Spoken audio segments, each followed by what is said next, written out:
Hey guys, it's time for another studio update. So I am working on the Infested Nurgle project, and I'm actually going to do a little tutorial today. So we're going to go over here and we're going to take a look at what we've got.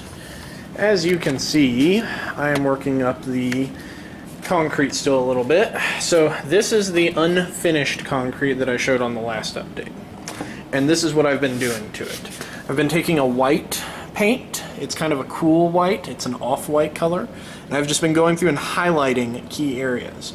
Now, what this does is it causes the overall piece to pop a little bit. It's not just a straight gray monotone anymore. It is a very highlighted, well, it's very carefully highlighted is what I meant to say. Let me get a close-up right here, see if the light will reflect it just correctly. Okay, so one of the things you can see is that all the windows have been highlighted very carefully. You've got this sort of like little line running right across the edge right there. The reason why I did that is to try and draw your eye to the window and what's in it. Also, this highlight, I have come to the decision that the ground is going to differentiate well enough with the brown undertone that it's got slightly from the concrete because of the white. The white helps it pop off. When I also do the ice effects, which actually I'm going to show you that too. This is really cool. So this is the completed experiment for the ice effects. I've got a little fine tuning I want to do for this piece, but this is after I did sort of a really cool blue turquoise, sort of a very light turquoise wash, and then a white dry brush over top of it. So as you can see, those ice cracks in there look really nice. There's some areas I want to go back and redo a little bit because they didn't quite crack as much as the others. You have to put this stuff on really thickly. I'm going to show you exactly which brand I'm using as well. So we're going to go into the cage. The Cage of Terrain materials. So yeah, this stuff is called Distress Crackle Paint. I got the clear rock candy because it is not tinted. This does come in multiple colors though if you wanted to get some. I'm actually going to be using this also on my Everblight when we get those done. So the tutorial I'm going to do today is I'm going to kind of just do a time lapse of a start to finish of this white highlighting technique for the concrete here. So I'm going to set my tripod up here and we're going to do that, and you're going to get to see the finished product. Alright guys, so I want to show you something else as well to give you an idea of the coloration gradation that I'm doing. This is not the actual spray I used, but this is pretty close. This is a sort of zinc color. This is Americana Paints.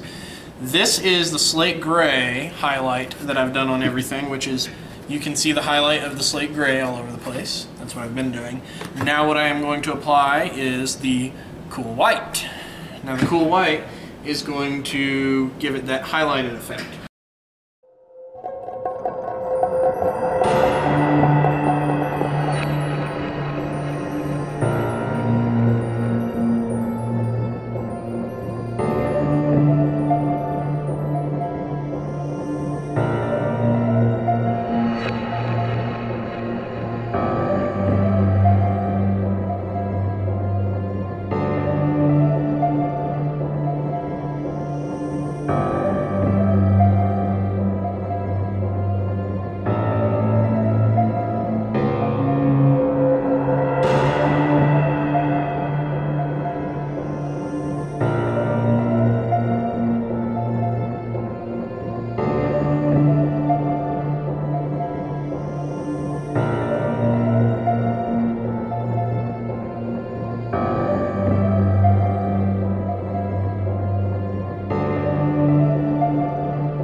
Okay, so I'd like to talk about exactly the technique that I just did a little bit. First, you notice that I started going over these ruined areas right here, like these rubble areas. These get a lot heavier of a highlight than the others because they're supposed to draw the eye a little bit more.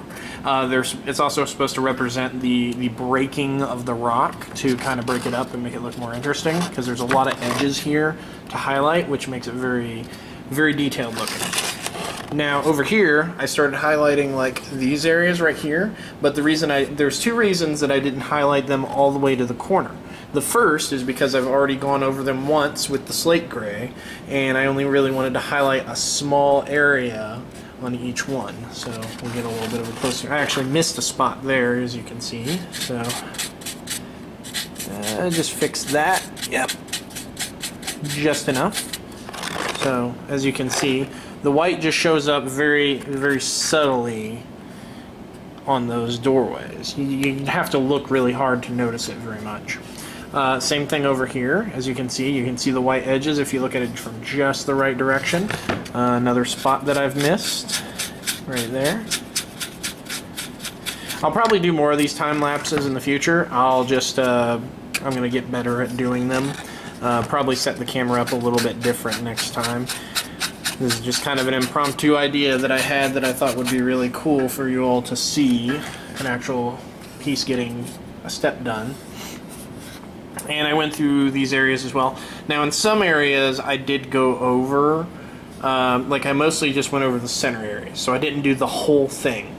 So I just do like this, just down the center of these ruined areas, because you want the white highlight there, but you don't want to cover up the mid-tone that you had previously placed down, because the mid-tone is going to show through a little bit, and while it might not be very perceptible, it's going to kind of blend together with the base gray and the white to create a very pleasing appearance. So I'm going to come back to this after I've gotten all those done, and then we're going to start in on the metal for this. Okay guys, so I have done a lot of work tonight on this set. First thing I'm going to tell you about is I have done all the metal on the base metal on all of the buildings. As you can see on these, all the pipes have been picked out. I'm going to do some weathering on them tomorrow. I've also picked out the base coat for the wood. Now, this is the interesting thing. This was the original idea for this set. Is I wanted the entire set to look very monochrome, except for the Nurgly bits and a key couple of other bits. So the wood is one of the contrasts for the set to help make it, you know, the colors pop. The same thing is for the Nurgly bits. The Nurgly bits are going to be very warm compared to the rest of the set being very cold, very cool. And the whites are going to really make that cool factor pop out really hard. You'll also notice that there's a bunch of this this wet stuff. This is the Crackle Distress medium.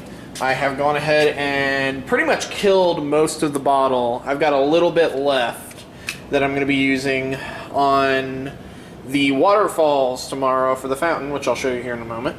But as you can see, even just from this distance, which is roughly tabletop where you would be standing if you were playing a game on them, you can see that the wood just pops. You can see it very easily on every spot on this.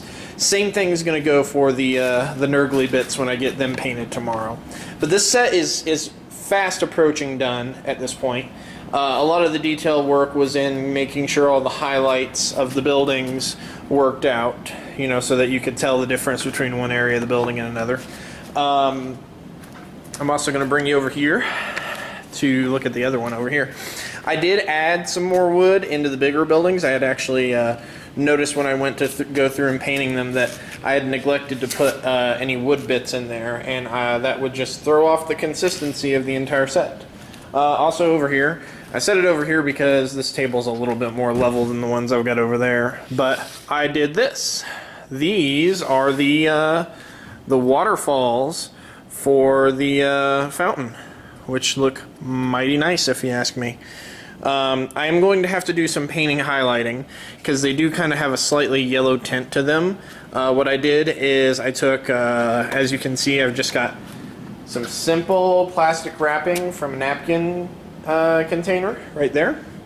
And I wrap them in sort of like, sorry, my throat's still killing me. I'm still trying to die from this sickness. But I wrapped them in sort of like little tubes, and I hot glued them as I went along. Right there's hot glue. And then I went through with the hot glue and sort of melted the plastic together with it, and then also used the hot glue to create a surface area. The good thing is it makes it, it's not completely see-through anymore. And then I used it to also create more surface area by adding hot glue. It already really looks like frozen fountains all on its own. But then what I did is I applied more of the crackle medium along it. Like, oh, you can even see, like, if you look really closely here, I'm gonna see if it'll focus. It's hard to see the crackle when it's not highlighted. That's the thing, because like here you can see it really well because it's highlighted with a white dry brush and a slight turquoise wash. But this you can't so well. But from what I'm seeing, it's already starting to crack really nicely from where it's drying on the surface. So I may have to apply more of that to the waterfalls tomorrow, to just depending on how much it cracks between now and then. And then I will definitely have to apply a good dry brush to it to kind of offset the yellowness of the glue sticks.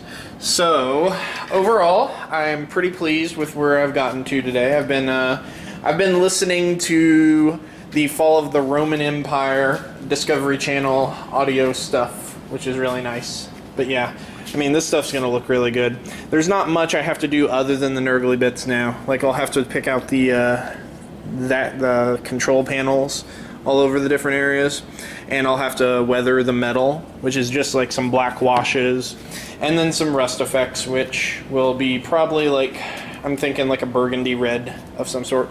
I also have to do the weathering on the wood as well. It's a little too bright at the moment, but yeah, that's your studio update for the day.